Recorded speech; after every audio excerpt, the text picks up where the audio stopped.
మీ దగ్గర ఇంకా పాత నోట్లున్నాయా? అయితే వాటిని ఉపయోగించుకోవడానికి ఈ రోజే చివరి రోజు. పాత 500, 1000 రూపాయల నోట్ల చలామణి ఈ అర్ధరాత్రిలో ఆగిపోతుంది.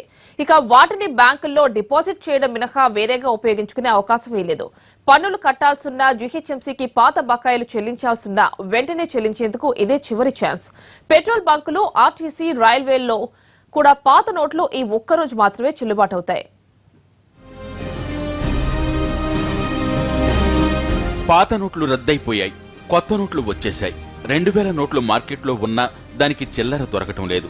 500 నోట్లు ఇంకా పూర్తిగా మార్కెట్లోకి రాకపోవడంతో చిల్లర కష్టాలు అన్నీ ఇన్ని కావు. బ్యాంకుల్లో నగదు సరఫరా లేక గత 15 రోజులుగా కరెన్సీ కష్టాలు కొనసాగుతున్నాయి. ఈలోగా పాత నోట్ల చలామణికి కేంద్ర, రాష్ట్ర ప్రభుత్వాలు ఇచ్చిన వెసులుబాటు గడువు ముంచుకొచ్చేసింది. పాత నోట్లతో పన్నులు చెల్లించడానికి ఈ రోజే చివరి రోజు. పెట్రోల్ బంకుల్లోనూ, ఆర్టీసీ బస్సు పాస్ కౌంటర్లలోనూ, రైలు, బస్సు టికెట్ రిజర్వేషన్ కౌంటర్లలోనూ పాత 500, 1000 నోట్లు ఈ రోజు అర్ధరాత్రి వరకు మాత్రమే చెల్లుబాటు అవుతాయి.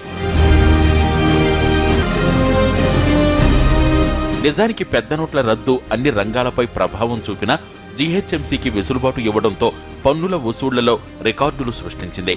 కేంద్రం ఇచ్చిన బంపర్ ఆఫర్ ద్వారా బల్దియా దేశంలోనే అగ్రస్థానంలో నిలిచింది.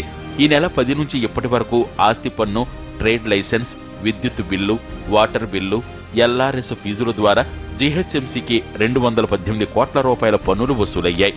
ఒక్క వాటర్ బోర్డుకే 35 కోట్లకు పైగా ఆదాయం లభించింది. ఇదే ఊపులో ఈ రోజు కూడా సాధ్యమైనంత మొత్తాన్ని వసూలు చేయాలని జీహెచ్ఎంసీ భావిస్తోంది. డెడ్ లైన్ ముగియనుండటంతో వాహనదారుల్లో దడ మొదలైంది. పెట్రోల్ బంకుల్లో అర్ధరాత్రి నుంచి పాత నోట్లను అనుమతించరు. ఇది దేశవ్యాప్తంగా రవాణా రంగంపై తీవ్ర ప్రభావం చూపే అవకాశం ఉంది. ఇప్పటికే చిల్లర లేదని చెప్తూ పెద్ద నోటు ఎంతిస్తే అంత పెట్రోల్ పోస్తున్నారు. 2000 రూపాయల నోట్లు లభ్యమవుతున్నా దానికి చిల్లర దొరకటం లేదు. ఇప్పుడు 500, 1000 నోటును పూర్తిగా ఆపేస్తుండటంతో కష్టాలు రెట్టింపు కానున్నాయి. మొత్తం మీద పాత నోట్ల చలామణికి అర్ధరాత్రి నుంచి చెక్కుపడనుండటంతో సాధారణ ప్రజలు, ముఖ్యంగా వాహనదారులు ఆందోళన చెందుతున్నారు. కొత్త నోట్లు సరిపడా అందుబాటులో వచ్చే వరకు పాత నోట్లకు గడువు పొడిగించాలని కోరుతున్నారు. ఇక పాత నోట్లు ఉన్నవారు బ్యాంకులకు గాని, పోస్టాఫీసులకు గాని వెళ్లి వాటిని మార్చుకోవలసిందే.